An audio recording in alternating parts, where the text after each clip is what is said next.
Next up, we have the Lake High School Symphonic Band under the direction of Mr. Mark Tryon. Please welcome them to the stage.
Are we on? Okay. Is that on? Just checking. I'm a little gun shy after last thing. Okay. Well, ladies and gentlemen, it's so nice to be here with all of you to share in the hard work and efforts of this fine group that I've had a privilege of working with 8th period every day. It's really become a special group. Beginning of the year, a little bit green, a little bit younger than a typical symphonic band we've had, but they've really started to mature very nicely. And I think you're going to especially hear that in our next piece, which we are pleased to dedicate in memory of Mr. Philip Savaggio, who taught with us here and was an extremely important mentor and teacher in the lives of many of our students who we lost in late August after a long battle with cancer. And he taught in a lot of different schools throughout his career. He retired most recently from Barberton full-time, but he was with us for his last 12 years after retirement and was a very special individual. I just want to share a few things before we get going with this. You know, one of the things, if you knew Mr. Savaggio very well, you knew that he just loved making the kids laugh. One of the ways that he did that was through all of his one-liners. I just wrote down a few things I remember from him. You know, if you said, "Hey, Mr. S, how are you?" you usually got one of these answers. "Finer in frog hair," or his favorite, "If I was any better, I'd be twins. If he was feeling particularly stressed, you'd hear, I'm busier than a one-armed paper hanger. A lot of times, hey, Mr. S, you get a haircut? No, I just washed it. If you disagreed with something, you'd hear, forget that noise. Or if he was in disbelief, Jiminy Christmas. A lot of our kids I know are remembering this. If group of students was playing a lot of wrong notes, which he referred to wrong notes a lot as clams. That was a more old-fashioned term, but kids remember that. He would often stop and say, check me, see if I'm bleeding. He loved making students laugh, but sometimes if students were a little bit unruly, he'd tell us later that he had to get salty with them. Even one of his best pieces of advice on teaching, for me, was boiled down into a one-liner. He would say, be persistent, insistent, and consistent. And that really says it as a teacher. But really, his true gift, despite making the students laugh, his true gift was that of encouragement. And I think any of his students will tell you that the most important thing about him as a teacher was how he made them feel. They just really felt supported and encouraged by him. The number of times I would be sitting in the office and I would hear, Mr. Tryon, you have a minute? You got to hear this student. So I'd go over and he'd be teaching a private lesson and he'd just have to show off something that student had done, and he was just so proud, and that made the student feel really good too, that he wanted to show that off. He was also so generous. He would always be finding instruments for people that needed an instrument. A lot of times he'd have to buy it himself, or he'd pick it up somewhere that donated, and then he'd pay to have it fixed up, and he would just give it away. And the one thing he would always say is, just don't tell my wife Nancy.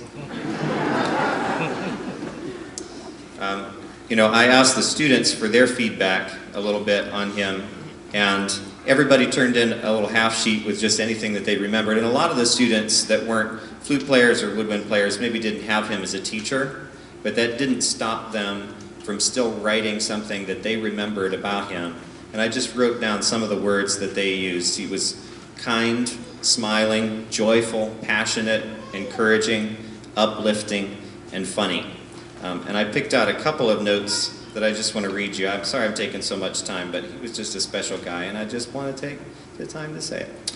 So here we have, I never really knew him well, but every time we crossed paths, he always was so kind. He would smile and talk to me like I've known him for years. Whenever Mr. Savaggio was mentioned, everyone's faces lit up. He had such a kind, gentle soul. I will forever miss our small chats. He probably thought it was meaningless to me, but he truly made my days better.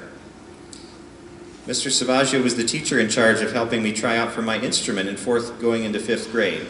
I went in looking to play trumpet and walked out a clarinet player. I owe that to him. He told me clarinet was a better fit, and I agreed. I owe him all my fantastic band memories, because without his guidance, my years would have been different. I'm grateful for him. We even got a haiku. Savaggio, a passionate, go-lucky guy, always ecstatic. Mr. Savaggio had a huge impact on me ever since my 5th grade year. He came to our house every week to give me what was supposed to be a half-hour lesson, but always asked me to get him a glass of our well water, and don't forget the ice. He somehow always ended up staying for an hour longer, having amazing conversations with my family. At the beginning of every lesson, solo and ensemble and concert, he always came up to me, gave me a little pep talk, and after every talk, his famous words everybody knows, "Shall we begin?" With the biggest smile I've ever seen on anyone.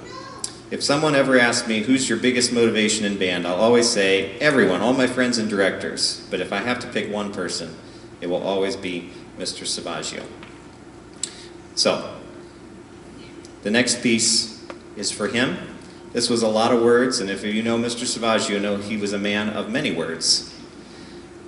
But the next piece, where words end, allows us to communicate what we feel about him in ways beyond words. So I hope you enjoy our next piece, When Words End.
close our program with a piece that I think will give us a nice lively conclusion. This is Celtic Carol. You'll hear the tune Greensleeves in here with a little bit of a Gaelic twist.